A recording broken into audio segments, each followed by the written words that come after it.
అందరికీ నమస్కారం. జై శ్రీకృష్ణ ఛానల్కు స్వాగతం. ఈరోజు దుర్గాష్టమి. అలాగే నవరాత్రుల్లో భాగంగా అమ్మవారు 8వ రోజున మహిషాసురమర్దినిగా మనకు దర్శనమిస్తారు. మహిషాసురమర్దినిగా అమ్మవారు మహిషుడు అనేటటువంటి రాక్షసుడిని ఏ విధంగా వధించిందో ఇప్పుడు ఈ కథ ద్వారా తెలుసుకుందాం. పూర్వం మహిషుడు అనే ఒక రాక్షసుడు మేరు పర్వతం మీద 1000 సంవత్సరాల పాటు బ్రహ్మదేవుడి కోసం తపస్సు చేస్తాడు. అప్పుడు బ్రహ్మదేవుడు ప్రత్యక్షమై వరం కోరుకోమని అడుగుతాడు. అప్పుడు మహిషుడు అమరత్వం అనగా మరణం లేనటువంటి వరాన్ని కోరుకుంటాడు. బ్రహ్మదేవుడు ఆ దైత్యుడితో పుట్టినటువంటి ప్రతి జీవి మరణించక తప్పదు, అందుకనే మరణాన్ని ఆలస్యం చేసేటటువంటి వరం కోరుకో, తప్పక ఇస్తానంటాడు. అప్పుడు మహిషుడు అయితే నా మరణం పురుషుడి చేతిలో కాకుండా స్త్రీ చేతిలో సంభవించే విధంగా వరం ఇవ్వు అంటూ ఆడది అవల కాబట్టి నన్నేమీ చేయలేదని వరాన్ని కోరుకుంటాడు. అప్పుడు బ్రహ్మదేవుడు వెంటనే తదాస్తు, నీవు స్త్రీ చేతిలోనే ఎప్పుడో ఒకప్పుడు మరణిస్తావంటూ వరం ఇచ్చి అంతర్ధానమవుతాడు. ఇక మహిషాసురుడు ఎంతో సంతోషించి తన నగరాన్ని చేరుకుంటాడు. ఇక ఈ కథంతా కూడా చెబుతున్నటువంటి వ్యాసుడికి జనమేజయుడు అడ్డుపడి, మహర్షి, అసలు ఈ మహిషుడు ఎవరు? మహిష రూపం ఏ విధంగా వచ్చింది? అతని యొక్క జన్మ వృత్తాంతం తెలియజేయండి అని అడుగుతాడు. అప్పుడు వ్యాస మహర్షి అలాగే తప్పకుండా చెప్తానంటూ ఈ విధంగా చెప్పసాగాడు. దానవ వంశానికి మూల పురుషుడు ధనువు. అతనికి రంభుడు, కరంభుడు అని 2 కుమారులు ఉన్నారు. వారికి సంతానం లేకపోవడంతో సంతానం కోసమై తీవ్రమైనటువంటి తపస్సు చేయడం ప్రారంభించారు. కరంభుడు పంచనందం అనేటటువంటి నదిలో మునిగి తపస్సు చేస్తూ ఉంటే రంభుడు ఆ నదీ సమీపంలో ఉన్నటువంటి సాలవృక్షంపై అగ్నిదేవుణ్ణి ఉపాసిస్తూ ఉన్నాడు. ఇక తపస్సు యొక్క తీవ్రత స్వర్గానికి చేరి ఇంద్రుణ్ణి కూడా భయపెట్టింది. తనకు దేవతలకు ముప్పు వస్తుందేమో అనేటటువంటి ఆంక్షతో ఇంద్రుడు మొసలి రూపాన్ని ధరించి నదిలో తపస్సు చేస్తున్నటువంటి కరంభుడి పాదాలు పట్టుకొని నీటిలోకి లాగి సంహరించాడు. రంభుడికి తెలిసి క్రోధితుడై తను ఉపాసిస్తున్నటువంటి అగ్నిలో తల ఖండించుకొని ఆహుతి చెయ్యాలని చెప్పి సంకల్పిస్తాడు. ఎడమ చేతితో జుట్టు పట్టుకొని కుడి చేతితో తలను ఖండించుకుంటూ ఉండగా అప్పుడు అగ్నిదేవుడు ప్రత్యక్షమై ఆపివేస్తాడు. రంభాసుర, ఆత్మహత్య మహాపాతకం, ఏం వరం కావాలో కోరుకో, తప్పక ఇస్తానంటాడు. అప్పుడు రంభుడు అగ్నిదేవుడికి నమస్కరించి, అగ్నిదేవా, నా తపస్సును మెచ్చినట్లయితే కనుక నాకు ముల్లోకాలను జయించేటటువంటి పుత్రుని ప్రసాదించు అని వరాన్ని అడుగుతాడు. అప్పుడు అగ్నిదేవుడు, నీ మనసు ఏ కామినిపై అయితే లగ్నమవుతుందో ఆమె ద్వారా నువ్వు కోరుకున్నటువంటి పుత్రుడు నీకు లభిస్తాడంటూ వరమిచ్చి అగ్నిదేవుడు అదృశ్యమవుతాడు. ఇక రంభుడు బయలుదేరి వస్తూ యక్షులు విహరించేటటువంటి ప్రదేశానికి వస్తాడు. అక్కడ ఒక మహిషి కనిపిస్తుంది రంభుడికి. నల్లని రూపంలో నిగనిగలాడుతూ ఎదకు వచ్చినటువంటి ఆ మహిషిని చూడగానే రంభుడి మనస్సు చలించింది. కామరూపం ధరించగలిగినటువంటి రంభుడు వెంటనే ఒక మహిష రూపాన్ని దాల్చి ఆ మహిషిని కలుస్తాడు. తన వలన ఆ మహిషి గర్భవతి అయ్యిందని తెలిసి మహిషిని తీసుకొని తన యొక్క పాతాళ నగరానికి తీసుకొని వెళ్తాడు. అక్కడ కాపలా పెట్టి జాగ్రత్తగా చూసుకుంటూ ఉంటాడు. అయితే ఒకనాడు ఒక అడవి దున్నపోతు ఆ మహిషిని చూసి వెంటపడుతుంది. రంభుడు వచ్చి ఆ దున్నపోతుతో పోరాడతాడు. ఇద్దరి మధ్య హోరాహోరీ పోరు జరుగుతుంది. రంభుడి చేతి దెబ్బలకు గాయపడి చనిపోతున్నటువంటి ఆ మహిషం తన కొమ్ములతో రంభుడి గుండెలలో బలంగా లోతుగా పొడిచింది. ఇక దున్నపోతుతో పాటుగా రంభుడు కూడా చనిపోతాడు. రంభుడి మృతదేహం దహనం కోసమై చితి పేరుస్తారు. మహిషి రంభుడి మరణం తట్టుకోలేక ఆ అగ్ని మంటలలోకి దూకి సహగమనం చేస్తుంది. అగ్నిదేవుని యొక్క వరం ప్రకారం ఆ చితిమంటల నుండి మహిషుడు పుట్టుకొని వస్తాడు. రాక్షసుడు మహిషి కలయిక వలన పుట్టినటువంటి మహిషుడు మహాబలవంతుడవుతాడు. పెద్దయ్యాక తండ్రి వారసుడిగా రాక్షస రాజ్యానికి రాజు అవుతాడు. చనిపోయినటువంటి రంభుడు పుత్ర మమకారంతో రక్తబీజుడుగా జన్మించి మహిషుడికి అనుచరుడు ఆంతరంగికుడుగా అయి అతనితో పాటే ఉండసాగాడు. ఇక మహిషాసురుడు యుద్ధాలు చేసి పాతాళ లోకంతో పాటు భూమండలాన్ని కూడా తన యొక్క ఆధీనంలోకి తెచ్చుకుంటాడు. చిక్షరుడు సేనాపతిగా, తామ్రుడు కోశాధిపతిగా, అసిలోమ, బిడాల, భాష్కల, త్రినేత్ర, కాలబంధకాదులు దండనాయకులుగా చేసుకొని నిర్దాక్షిణ్యంగా పరిపాలన చేస్తూ ఉంటాడు. ఎదిరించిన వారిని దారుణంగా చంపుతూ ఉండడంతో బ్రాహ్మణులతో సహా అన్ని వర్ణాల ధర్మాల వారు వసూలైపోతూ ఉంటారు. యజ్ఞ యాగాదులలో దేవతలతో సమానంగా భాగం సమర్పించసాగారు. అలా కొంతకాలానికి మహిషుడి యొక్క దృష్టి స్వర్గలోకంపై పడింది. వెంటనే అతని దూత ద్వారా ఇంద్రుడికి, ఇంద్ర, స్వర్గం వదిలి ఎక్కడికైనా వెళ్ళిపో, లేదా నాకు సేవకుడిగా ఉండి సేవలు చెయ్యి, లేదంటే వజ్రాయుధం ధరించి నాతో పాటు యుద్ధం చెయ్యి, శరణు వేడు, లేదా యుద్ధం చెయ్యి, ఇక నీ ఇష్టం అంటూ సందేశాన్ని పంపిస్తాడు. ఆ విధంగా మహిషాసురుని యొక్క దూత ద్వారా చేసినటువంటి హెచ్చరికకు ఇంద్రుడికి విపరీతమైనటువంటి ఆగ్రహం వస్తుంది. ఇక ఆ కోపాన్ని నిగ్రహించుకొని శాంతంగా ఆ దూతతో, లోగడ అనేక మంది రాక్షసులు ఇలాగే గర్వంతో పలికి తమ యొక్క ప్రాణాలను పోగొట్టుకున్నారు. దూతను చంపకూడదని నిన్ను తిరిగి పంపిస్తున్నాను. మీ రాజు మహిషాసురుడికి నా సందేశాన్ని వినిపించు, దండయాత్రకు రమ్మని చెప్పు, నా వజ్రాయుధపు వాడి చవి చూస్తాడంటూ చెప్పి పంపిస్తాడు. ఆ దూత మహిషాసురుడి వద్దకు వెళ్ళి, ప్రభు, తన బలగం గొప్పదని తలచి ఇంద్రుడు మీ సందేశాన్ని లెక్క చేయలేదు, యుద్ధానికి సిద్ధమంటూ దండెత్తి రమ్మంటున్నాడు అంటూ ఇంద్రుడు చెప్పినటువంటి సందేశాన్ని వినిపిస్తాడు. ఇక నాతో యుద్ధం అప్సరసలతో మునుల తపస్సు భంగం చేయడం లాంటిదనుకుంటున్నాడు. దేవతలకు సహాయంగా ఉంటాడని ఆ పక్షపాతి అయినటువంటి విష్ణుమూర్తి మీద విపరీతమైనటువంటి నమ్మకం పాపం. విష్ణువు వరాహంగా హిరణ్యాక్షుణ్ణి, నరసింహుడిగా హిరణ్యకశిపుణ్ణి చంపాడు. కానీ నేను మాత్రం వరప్రసాదిని. పురుషులెవ్వరి వలన నాకు మరణం లేదు. మనం తప్పకుండా జయించి స్వర్గంపై ఆధిపత్యాన్ని సంపాదిస్తాం. యుద్ధానికి సిద్ధం అవ్వండంటూ ఆదేశించి అంతఃపురానికి వెళ్ళిపోతాడు మహిషాసురుడు. ఇక మహిషాసురుడి యొక్క యుద్ధ సన్నాహాల గురించి దేవతలకు సమాచారం అందుతుంది. ఇంద్రుడు అష్టదిక్పాలకులను పిలిచి సమాలోచన చేస్తాడు. వారితో, రంభుడు కొడుకైనటువంటి మహిషుడు దేవనగరంపై యుద్ధానికి సన్నాహాలు చేస్తున్నాడు. మహిషాసురుడు బలవంతుడు, అలాగే బ్రహ్మ వరప్రసాది. ఇటువంటి శత్రువును బుద్ధిబలం, బాహుబలం ఉపయోగించి జయించాలి. గుడ్డిగా యుద్ధానికి వెళ్ళకూడదు. అతని బలాబలాలను పూర్తిగా తెలుసుకున్న తర్వాతే యుద్ధబేరి మ్రోగించడం మంచిది. చారులను పంపించి బలాబలాలు తెలుసుకుందాం అంటాడు. అందరూ కూడా అంగీకరించడంతో మాహిష్మతికి చారులను పంపిస్తాడు. ఇక చారులు వెళ్ళి వచ్చి మహిషాసురుడి యొక్క బలగం గురించినటువంటి వివరాలు ఇంద్రుడికి చెబుతారు. ఇంద్రుడు వెంటనే దేవగురు అయినటువంటి బృహస్పతితో చర్చిస్తాడు. దేవగురు బృహస్పతి, మహిషుడు త్వరలోనే తన సేనలతో అమరావతిపై దండయాత్రకు వస్తున్నాడు. శుక్రాచార్యుడు అండగా ఉండి మార్గదర్శనం చేస్తున్నాడు. మా దేవతలకు గురువైనటువంటి నీవే మార్గదర్శనం చెయ్యాలంటూ ప్రార్థిస్తాడు. ఇక బృహస్పతి గృహ నక్షత్రాల స్థానాలన్నీ కూడా పరికించి ఆలోచించి, ఇంద్ర, నువ్వు ధైర్యంగా ఉండు, కంగారు పడవద్దు. యుద్ధంలో జయాపజయాలు దైవాధీనాలు. అయినా మన ప్రయత్నం మనం చెయ్యాలి, సుఖమో దుఃఖమో. ఇక పురుష ప్రయత్నం ఉండాలి కదా. ఫలితం మనకు అనుకూలంగా రాకపోతే విధిని నిందించకూడదు. మన ప్రయత్నం మనం చేశామనుకోవాలే కానీ నిందలకు దిగకూడదు. బాగా ఆలోచించి నీ ప్రయత్నం నీవు చెయ్యి, జరగాల్సింది జరుగుతుందంటూ నిర్ణయం ఇంద్రుడికే వదిలేస్తాడు. ఇంద్రుడు యుద్ధానికి సిద్ధమవుతాడు. బృహస్పతిని రాక్షస సంహారాలైనటువంటి మంత్రాలు పఠించమని చెబుతాడు.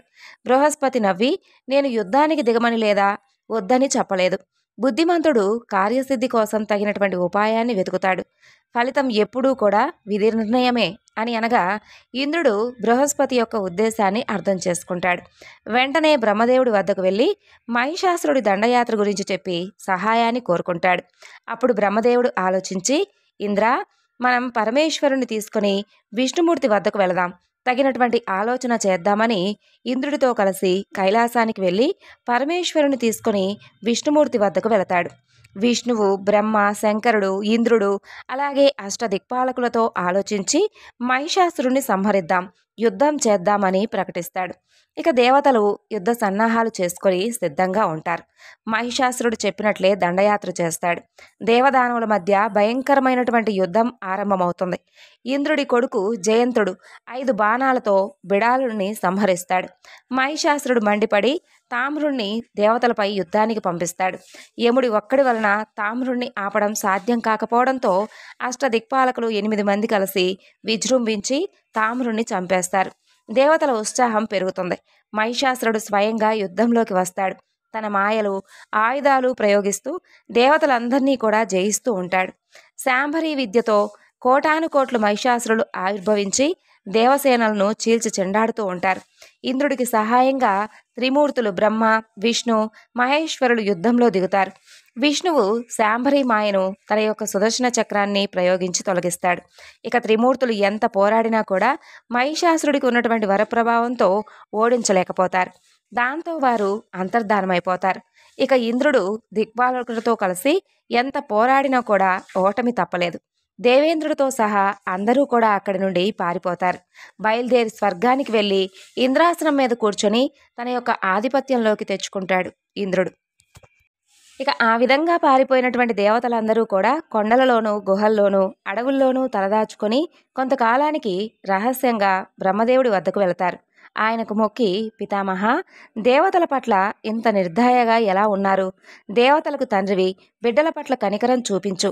మేము కొండలకు కోణంలో దాగి ఉంటే మహిషాసురుడు మా స్వర్గాన్ని ఆక్రమించి యజ్ఞాలలో ఆహారంగా లభించేటటువంటి హవిర్భాగాలు కూడా తనే స్వాహ చేస్తున్నాడు.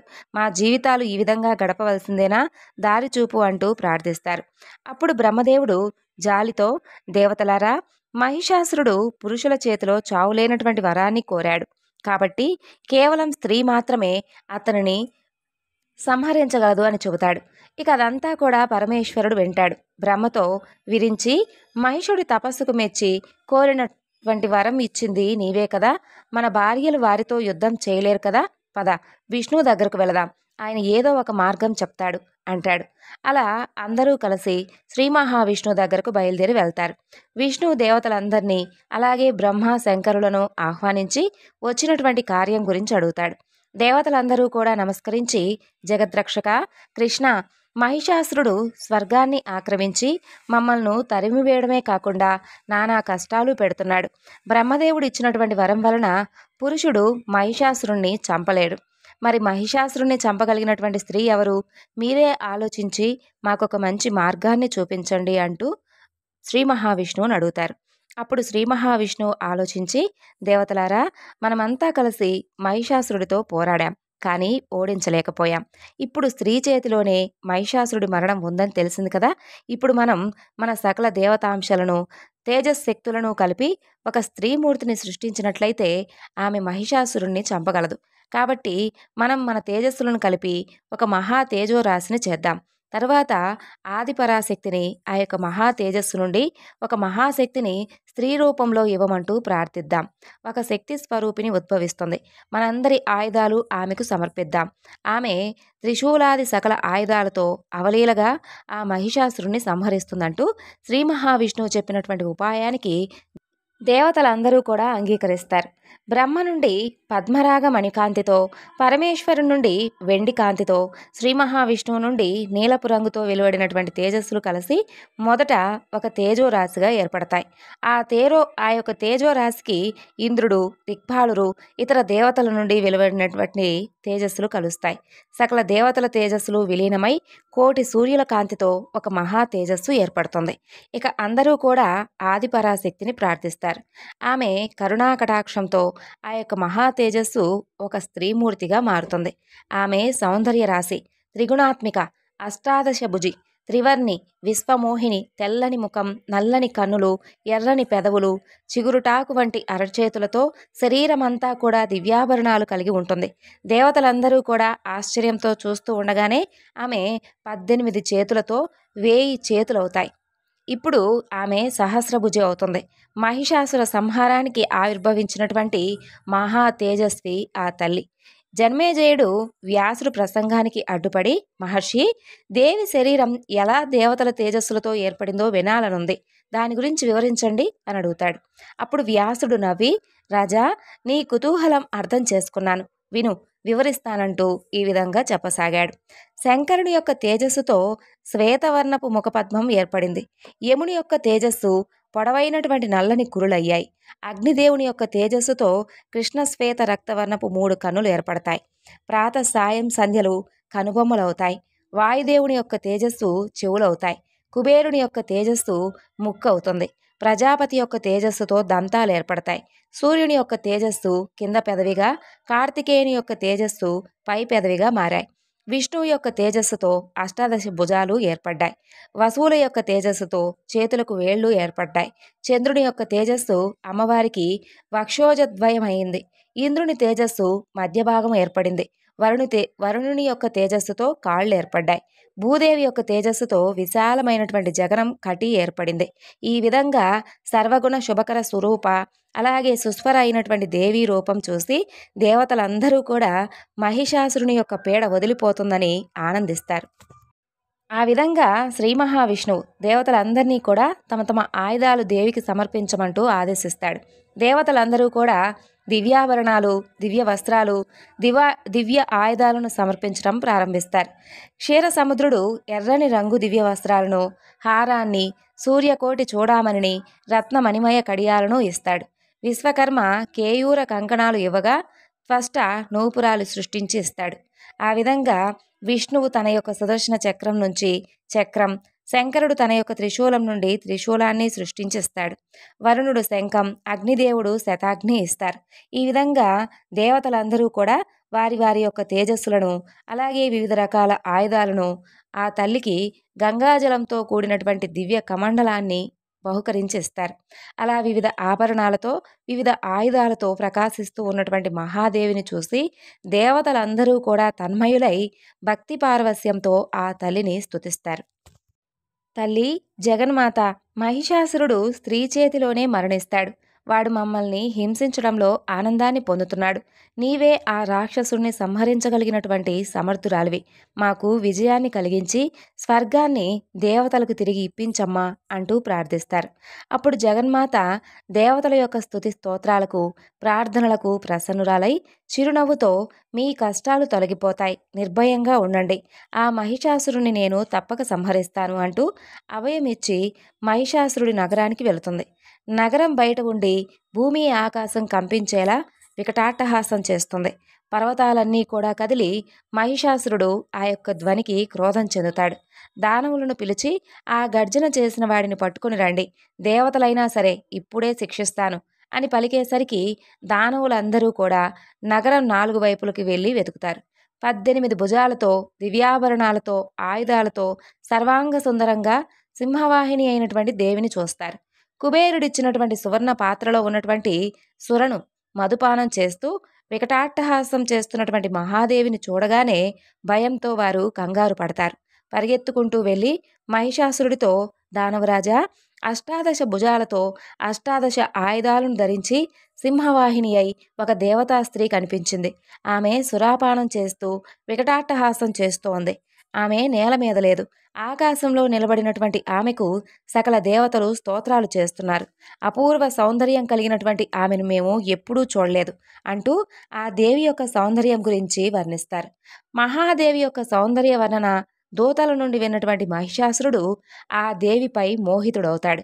మహామంత్రిని పిలిచి, మంత్రివర్య, మీరు సేనలతో వెన్ని సామధాన దండోపాయాలు ఉపయోగించి ఆమెను చంపకుండా బంధించి నా దగ్గరకు తీసుకొని రండి, నన్ను వలచేలా చూడండి, ఆమెపై నాకు కోరిక కలిగింది అంటూ ఆదేశించి పంపిస్తాడు.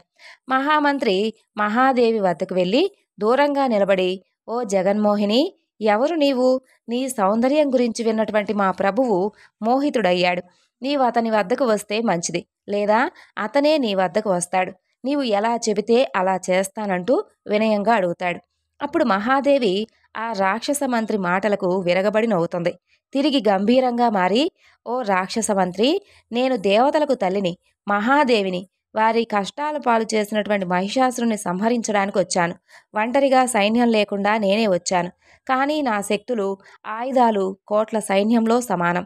నీవు వినయంగా మధురంగా మాట్లాడావు కాబట్టి నిన్ను చంపకుండా వదిలేస్తున్నాను. మీ ప్రభువు వద్దకు వెళ్ళి యుద్ధానికి రమ్మను, లేదా పాతాళానికి పారిపోమను. బ్రహ్మ ఇచ్చినటువంటి వరం ప్రకారం స్త్రీ చేతిలో మరణం తప్పదు. మహిషుడి పాపం పండింది, నా చేతిలో చావు తప్పదు అంటూ మేఘగర్జనలా పలుకుతుంది. ఆ రాక్షస మంత్రి పలు విధాలుగా మహాదేవిని తమ యొక్క రాజుకు అనుకూలంగా చేయడానికి ప్రయత్నాలు చేస్తాడు. కానీ తన ప్రాణానికి ముప్పు కలగడంతో భయపడి మహిషుడి వద్దకు తిరిగి వెళ్ళి, మహారాజా, తమకు అనుకూలం చేద్దామని శతవిధాలుగా ప్రయత్నం చేశాను. తమరిని వివాహం చేసుకోవడానికి కాదు కదా, ఆమె సంహరించడానికి వచ్చానని చెప్పమంది. యుద్ధం చేయడానికి రమ్మంది, లేదా పాతాళానికి పారిపోమ్మందంటూ అమ్మవారు చెప్పినటువంటి సందేశం గురించి వినిపిస్తాడు. అప్పుడు మహిషాసురుడు తన మంత్రులతో, సేనాధిపతులతో మహాదేవి యొక్క హెచ్చరిక గురించి చర్చిస్తాడు. విరూపాక్షుడు, దుర్ధరుడు, తామ్రుడు లేచి, ఒక స్త్రీ మాటలు పట్టించుకోవాల్సినటువంటి అవసరం లేదు. మాలో ఎవరినైనా ఆదేశించి పంపించండి. ఆమెను బంధించి మీ వద్దకే తీసుకొని వస్తాం. మీ ఇష్టం వచ్చినట్లు ఆమెను చేసుకోండి అంటూ రౌద్రంగా పలుకుతారు. మహిషాసురుడికి ఆ మాటలు నచ్చి తామ్రుణ్ణి సేనలతో వెళ్ళమంచోతాడు. యుద్ధం అవసరమైతే యుద్ధం చేయం. ఆమెను అర్థం చేసుకొని దానికి తగినట్లుగా చేసి నా వద్దకు తీసుకొనిరా అంటూ ఆదేశించి పంపిస్తాడు. యుద్ధానికి వెళుతున్నటువంటి తామ్రుడికి అపశకునాలు కనిపిస్తాయి. అయినా పట్టించుకోకుండా ముందుకు వెళ్తాడు. సింహంపై కూర్చున్నటువంటి మహాదేవిని దేవతలందరూ కూడా స్తుతిస్తూ ఉండడం గమనిస్తాడు. సైన్యాన్ని నిలిపి మహాదేవి వద్దకు ఒంటరిగా వెళ్ళి వినయంగా మధురంగా, దేవి, నీ గుణగణాలు, నీ రూప సౌందర్యం గురించి విన్నటువంటి మా ప్రభువు మహిషాసురుడు నిన్ను చేపట్టి రాణిగా చేసుకోవాలనుకుంటున్నాడు. ఈ ఆయుధాలన్నీ విడిచిపెట్టి వచ్చి మా మహారాజును వరించు అంటూ పలుకుతాడు. జగదాంబ తామ్రుడి యొక్క పలుకులను పరిహసిస్తుంది. తామ్రాసురా, మీ రాజంత బుద్ధి లేని వాడిని నేను ఎప్పుడూ చూడలేదు. యుద్ధానికి రమ్మంటే పెళ్లి చేసుకుంటానంటూ ప్రాధేయపడుతూ సందేశం పంపించాడు. వెంటనే వెళ్ళి యుద్ధానికి తీసుకొనిరా, లేదా నీ ప్రాణాలే తీస్తానంటూ అనగానే అమ్మవారి సింహం సింహగర్జన చేస్తుంది. దానవ సైన్యంలో సగం మంది ఆ గర్జనకే గుండాగి చనిపోతారు. తామ్రుడు భయపడిపోయి మహిషుడి వద్దకు వెళ్ళి జరిగిందంతా చెబుతాడు. మహిషుడు మరలా తన వారితో సమావేశం జరుపుతాడు. అందరూ కూడా వచ్చింది సాధారణ స్త్రీ కాదు, మహిషుడితో యుద్ధానికే వచ్చింది. స్త్రీ చేతిలో మహిషుడు మరణం ఉందన్నటువంటి సంగతి ఆమెకి తెలుసు. యుద్ధం చెయ్యాలా వద్దా అనే దానిపై నిర్ణయం తీసుకోండి అని అంటారు. అలా భాస్కరుడు, దుర్ముఖుడు అనేవారు లేచి విష్ణువు, ఇంద్రాది దేవతల యొక్క ప్రేరణతో మహాదేవి వచ్చింది. దేవతలందరూ స్తుతిస్తూ ఆమెను తమపై యుద్ధానికి ప్రేరేపిస్తున్నారు. ఇప్పుడు యుద్ధమే తక్షణ కర్తవ్యం. మమ్మల్ని పంపండి. ఆ మహాదేవిని బంధించి తీసుకొస్తాం, లేదా సంహరిస్తాం అని పలుకుతారు. నిజంగానే ఆ మహాదేవి తనను చంపడానికి వచ్చిందా అనే ఆలోచనలో ఉన్నటువంటి మహిషాసురుడు మౌనంగా ఉంటాడు. అయినా భాస్కల, దుర్ముఖులు సైన్యం తీసుకొని బయలుదేరి దేవి ఉన్నటువంటి ప్రదేశానికి వస్తారు. మహాదేవితో ఇదివరకు తామ్రుడు చెప్పినట్లే తమ రాజును వివాహం చేసుకొని సుఖాలను అనుభవించమంటూ చెబుతారు. మహాదేవి, నేను మహిషాసురుని చంపడానికి వచ్చాను, వేరే ఆలోచన లేదు, రాదు.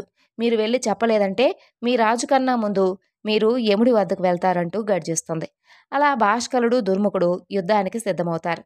భాస్కరుడు ముందుకు వచ్చి వివిధ ఆయుధాలు అమ్మవారిపై ప్రయోగిస్తాడు. మహాదేవి వాటన్నిటినీ కూడా ఖండించి త్రిశూలంతో గుండెలపైకి పొడుస్తుంది. గిలగిలా తన్నుకుంటూ భాస్కరుడు ప్రాణాలు వదులుతాడు.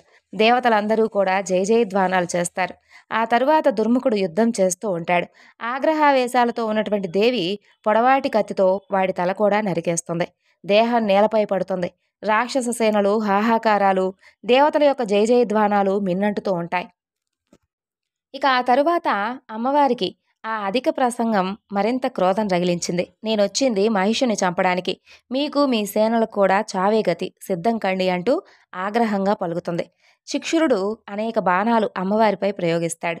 దేవి అన్నిటినీ కూడా ముక్కలు చేసి గదతో తలపై బలంగా వాడిని కొడుతుంది. ఇక శిక్షురుడు ఆ దెబ్బకు రథంలోనే మూర్ఛపోతాడు. ఇక ఇదంతా కూడా మహిషాసురుడికి తెలిసి మండిపడతాడు. అసిలోమ, బిడాలాక్యులందరినీ కూడా సైన్యం తీసుకుని వెళ్ళి ఒకేసారి దాడి చేసి దేవిని చంపేయమంటూ ఆదేశిస్తాడు. అలా కొద్దిపాటి సేన మహిషుడి యొక్క రక్షణగా ఉంచి దండనాయకులందరూ కూడా బయలుదేరి వెళ్తారు. సింహవాహనం, అష్టాదశ భుజాలలో ఆయుధాలు ధరించి దేదీప్యమైనటువంటి కాంతితో ప్రకాశిస్తున్నటువంటి మహాదేవిని చూస్తారు. ఆమె రూపమే శత్రుభయంకరం. అసిలోముడు ముందుకు వచ్చి వినయంగా చిరునవ్వుతో, ఓ దేవి, ఎవరు నీవు? ఎందుకు వచ్చిన వారందరినీ కూడా సంహరిస్తున్నావు? మేము చేసినటువంటి అపరాధం ఏమిటి? చెబితే మా తప్పులు మేము సరిదిద్దుకుంటాం, సంధి చేసుకుంటాం. బంగారం, మనులు, రత్నాలు అలాగే లెక్కలేనని సమర్పిస్తాం. ఈ యుద్ధం వద్దు అని అంటాడు. అప్పుడు అమ్మవారు శాంతంతోనే సమాధానమిస్తుంది. ఇంతకు ముందు వచ్చిన వారికి ఇదే సమాధానం చెప్పాను. పురుషుల చేతిలో మరణం లేనటువంటి మీ మహిషుడు దేవతలను హింసించాడు, స్వర్గం నుండి తరిమేశాడు. నేను ఈ అవతారం ధరించొచ్చింది మహిష సంహారానికే. మీ రాజును స్వయంగా వచ్చి యుద్ధం చేయమను. ఇంతమంది రాక్షసుల ప్రాణాలు దక్కుతాయి. దేవతలకు ఇవ్వవలసింది ఇచ్చేసి పాతాళానికి వెళ్ళి ప్రహ్లాదుడి వద్ద సుఖంగా ఉండండంటూ సంధి నియమం చెబుతుంది. అమ్మవారు చెప్పింది అసిలోముడు బిడాలునితో చర్చిస్తాడు. బిడాలుడు అంటాడు, మన మహారాజుకు మరణిస్తాడని కూడా తెలుసు. అయినా కూడా సంధికి ఒప్పుకోడు. ఇంతమంది చనిపోయినా మనల్ని యుద్ధానికి పంపాడు కదా, ఇప్పుడు మన కర్తవ్యం ఒకటే, మహిషుడి ఆదేశాన్ని పాటించి యుద్ధం చేయడం. మన సేవక ధర్మం ఇదే. కాబట్టి అసిలోముడు అందుకు అంగీకరిస్తాడు. యుద్ధానికి సిద్ధమంటూ ప్రకటిస్తాడు. ఇక అమ్మవారు తటాలున కత్తితో అసిలోముడి యొక్క తలను ఖండిస్తుంది. సింహం తల వేగంగా విదిలిస్తుంది. అసిలోముడి మొండెం ఎగిరి దూరంగా పడుతుంది. ఇదంతా కూడా క్షణకాలంలో జరిగిపోతుంది. దేవతలందరూ కూడా జయ జయధ్వానాలు చేస్తారు. చనిపోగా మిగిలినటువంటి రాక్షసులను ఆ సింహం చీల్చి చంపివేస్తూ ఉంటుంది. తప్పించుకున్నటువంటి ఒకరిద్దరూ మహిషుడి వద్దకు వెళ్ళి జరిగిందంతా చెబుతారు. ఇక మహిషాసురుడు కలత చెందుతాడు. తన మరణం నిశ్చయం అనిపిస్తుంది మహిషాసురుడికి. కొంతసేపు ఆలోచించి పిరికివాళ్ల ప్రాణం కోసం పారిపోకుండా యుద్ధం చేసి వీరమరణం పొందడం మంచిదని అనిపిస్తుంది. వెంటనే సారథిని రథం సిద్ధం చేయమంటాడు. 1000 గాడిదలు పూడ్చినటువంటి రథాన్ని సిద్ధం చేస్తారు. దృఢమైనటువంటి చక్రాలతో పతాక ధ్వజం కలిగినటువంటి రథం సిద్ధం చేసి మహిషుడి రాజభవనం వద్ద నిలుపుతాడు. ఇక మహిషుడు యుద్ధానికి బయలుదేరబోతూ ఆలోచిస్తాడు. దేవి సుందర రూపం అతనికి గుర్తుకొస్తుంది. అంతటి అపూర్వ సుందరీమణి తన ముందు తను మహిష రూపంతో కొమ్ములతో కనపడితే బాగుండదు కదా. సుందర మన్మథ రూపం దాలుస్తాడు. దివ్యాభరణాలతో సుందర వస్త్రాలను ధరించొచ్చి రథంలో కూర్చుంటాడు. రథం వెంట మిగిలినటువంటి రాక్షస సైన్యం యుద్ధభూమికి తరలి వెళ్తుంది. మహాదేవి అల్లంత దూరంలో వస్తున్నటువంటి దానవుడిని చూస్తుంది. మానవ రూపంలో ఉన్నటువంటి ఆ దానవుడు మహిషాసురుడిగా గుర్తిస్తుంది. భూమి అంతరిక్షం ప్రతిధ్వనించేలా శంఖం పూరిస్తుంది. రాక్షస సైన్యం దేవతలు ఆ ధ్వనికి కదిలిపోతారు. ఇంకా మహిషుడు విస్మయం చెందడు. తన రథాన్ని దేవి ముందుకు తీసుకుని వెళ్ళమని చెబుతాడు. మహాదేవి సౌందర్యం చూసి మరింత ప్రభావితం అవుతాడు. ఇలాంటి స్త్రీని వదులుకోకూడదు అనుకొని చిరునవ్వు నవ్వుతూ మధురంగా, దేవి, మహావీరుడనైనటువంటి నన్ను వరించావంటే అద్భుత సుఖాలను ఇద్దరం పొందుదాం. స్త్రీ పురుషుల కలయిక వలన విజయం ఇద్దరికీ లభిస్తుంది. ఆ పైన అంతులేనటువంటి స్వర్గసుఖం. నేను నీ అందానికి దాసుడినయ్యాను. నా రాజ్యం సర్వస్వం నీకు అర్పిస్తాను. నన్ను అనుగ్రహించు అంటూ మోహితుడై పలుకుతాడు. అప్పుడు అమ్మవారు మహిషుడి మాటలకు బిగ్గరగా నవ్వుతుంది. శాంతంగా, ఓ దానవా, మహిష, పరమపురుషుని తప్ప నేను ఎవరినీ కూడా కోరుకోను. నేను ప్రకృతి, అతను పురుషుడు. ఆ సంగతి మర్చిపో. నీకు జీవించుండాలంటే దేవతలకు స్వర్గాన్నిచ్చేసి పాతాళానికి వెళ్ళిపో. నీకు తెలుసు నా చేతిలో మరణం తప్పదని. ఇంతకు మించినటువంటి వేరే మార్గం నీకు లేదని చెబుతుంది. దేవి యొక్క సౌందర్యం, ఆ ఆస్వాదనలో ఉన్నటువంటి మహిషుల్లో ఆ మాటలు ఏ మార్పు తీసుకురాలేదు. అతను దేవి మనస్సు మార్చి తన వైపుకు తిప్పుకోవాలనేటటువంటి ప్రయత్నాలు చేస్తాడు. దేవి, నన్ను తిరస్కరిస్తే తరువాత నీవు పశ్చాత్తాపపడతావు. పూర్వం సింహాల దేశ రాజకుమారి మండోదరి నీలాగే చేసింది. అనుకూలుడైనటువంటి వ్యక్తిని వదిలి ఒక స్త్రీలోలుని పెళ్లాడి ఏ సుఖానికి నోచుకోక ఒంటరిగా పరితపించింది. ఆ కథ చెబుతాను వినంటూ చెప్పసాగాడు. అమ్మవారు ఒక అవకాశం ఇవ్వాలని మౌనంగా ఉంటుంది. ఆ కథంతా విన్న తరువాత కోపంగా, మూర్ఖుడా, చివరిగా చెబుతున్నాను, నేను అవతరించిందే నీ సంహారం కోసం. యుద్ధం చేసి వీరమరణం పొందుతావో, పాతాళానికి పారిపోయి ప్రాణాలు దక్కించుకుంటావో నీ ఇష్టం అంటూ ఆఖరిసారిగా హెచ్చరిస్తుంది. ఇక మహిషాసురుడికి అర్థమవుతుంది తన మరణం తథ్యమని. యుద్ధానికి సిద్ధమవుతాడు. ధనస్సు తీసి బాణాలు వేయడం మొదలు పెడతాడు. మహాదేవి వాటన్నిటినీ కూడా తుంచి బాణాలు తిరిగి అతని మీదే వేస్తుంది. దేవతలందరూ కూడా మహాదేవి తరపున దిగి రాక్షసులతో యుద్ధం చేస్తూ ఉంటారు. ఆ యుద్ధమంతా కూడా భీకరంగా ఉంటుంది. మహిషుడి యొక్క సేనాని దుర్ధరుడు పక్క నుంచి రథం మీద వచ్చి అమ్మవారితో తలపడతాడు. మహిషుడితో పోరాడుతున్నటువంటి దేవికి కోపం వస్తుంది. ఒకే ఒక అర్ధచంద్రాకార బాణం ప్రయోగించి దుర్ధరుడి యొక్క శిరస్సును ఖండిస్తుంది. దుర్ధరుడు చనిపోయిన తరువాత త్రినేత్రుడు మహిషుడికి రక్షణ కల్పిస్తూ అడ్డంగా నిలిచి బాణం వేయబోతాడు. మహాదేవి అవకాశం ఇవ్వకుండా త్రిశూలం విసిరి అంతం చేస్తుంది. ఇక మహాదేవి యొక్క బాణాలతో విసుగు చెందినటువంటి మహిషుడు ఏనుగు రూపాన్ని దాల్చి దాడికి దిగుతాడు. తొండంతో ఒక పర్వత శిఖరం పెకిలించి చెండిక పైకి విసురుతాడు. క్రోధం పెరిగినటువంటి మహాదేవి వజ్రాయుధం లాంటి బాణం ప్రయోగించి కొండను నుగ్గు చేస్తుంది. ఆ ధూళితో రణరంగం చీకటి ఏర్పడుతుంది. దేవి వాహనం సింహం గజరూపుడైనటువంటి ఆ మహిషుడిపైకి దూకి కుంభస్థలం చీల్చివేస్తుంది. మహిషుడు గజరూపాన్ని విడిచి శరభరూపాన్ని దాలుస్తాడు. 8 కాళ్లతో శరభం పరిగెడుతూ ఉంటే దేవి పైకి వస్తూ ఉంటుంది. అందరూ కూడా ఆశ్చర్యంగా చూస్తుంటారు. మహాదేవికి చేతివాటు దూరంలో రావడంతో ఆమె కత్తితో శిరస్సుపై బలంగా కొడుతుంది. అయినా ఆగకుండా రావడం చూసి అర్ధచంద్రాకార బాణాలు 8 వేసి 8 కాళ్లను ఖండిస్తుంది. మహాశరభం కింద పడిపోతుంది. పరచు ప్రయోగించి శరభ శరీరాన్ని ముక్కలు చేస్తుంది. శరభపు ప్రాణం పోయేలోపే మహిషుడు ఆ రూపాన్ని విడిచి తన సహజ రూపమైనటువంటి మహిష రూపానికి వస్తాడు. వెనుకకు తగినటువంటి దూరం వెళ్ళి మహిషుడు ముట్టిని కిందకు దించి చూపులను ముందుకు చాచి కొమ్ములను సోలాలుగా మహాదేవిని పొడవడానికి వేగంగా పరిగెడుతూ వస్తాడు. మహిషుడి కాలిగిట్టల వేగానికి దుమ్ము లేచి నిండిపోయి ఆకాశాన్ని కూడా చీకటి చేసేస్తుంది. మహిష, ఇదే నీ ఆఖరి రూపమవుతుంది. నీ చావు దగ్గరకొచ్చిందని త్రిశూలం దృఢంగా పట్టుకొని ఎదురు వెళ్ళి కొమ్ములు విరిగేటట్టుగా మధ్యలో ఒక్క పోటు పొడుస్తుంది. మహిషుడికి కళ్ళు బయర్లు కమ్మి వెనక్కి తిరిగి పరిగెడుతూ ఉంటాడు. అమ్మవారు వెంటబడి తరుముతూ ఉంటుంది. మహిషుడు రూపాలు మార్చి తప్పించుకోవడానికి అనేక ప్రయత్నాలు చేసినా అమ్మవారు విడిచిపెట్టలేదు. దగ్గరకు వచ్చినటువంటి మహాదేవి సింహంపై నుండి ఎగిరి త్రిశూలం గుండెల్లోకి దించుతుంది. మహిషుడు కళ్ళు తేలవేసి వెల్లకిలా పెడతాడు. తమాయించుకొని కాళ్లతో మహాదేవిని తన్ని సింహవాహనం పైపడేలా చేసి విజయం పొందానని భీకరంగా అరుస్తాడు. మహాదేవి సింహవాహనం నుండి ప్రళయగర్జన చేస్తూ, మహిష, నీవు మరణించే సమయం వచ్చింది. ఈ చక్రాయుధం నీ తలను ఖండించి మృత్యువు ప్రసాదిస్తుందంటూ ప్రయోగిస్తుంది. విష్ణువు యొక్క సుదర్శన చక్రానికి ప్రతిరూపమైనటువంటి ఆ చక్రం దేవి యొక్క ఆదేశం ప్రకారం మహిషాసురుడి యొక్క శిరస్సును ఖండిస్తుంది. తల వెళ్ళి తూరాన పడుతుంది. మొండెం నేల రాలుతుంది. దేవతలందరూ కూడా జయ జయధ్వానాలు చేస్తారు. మిగిలినటువంటి రాక్షసులను అమ్మవారి వాహనమైనటువంటి సింహం చంపివేస్తుంది. మహిషాసుర సంహారంతో మహాదేవి విశ్వానికి ఉన్నటువంటి ఆపదను తొలగిస్తుంది. మునులు, మానవులు, దేవతలందరూ కూడా ఆనంద తాండవం చేసి అమ్మవారిని స్తుతిస్తారు. ఈ విధంగా మహిషాసురుని చంపివేసి అమ్మవారు మహిషాసుర మర్దినిగా నిలిచింది.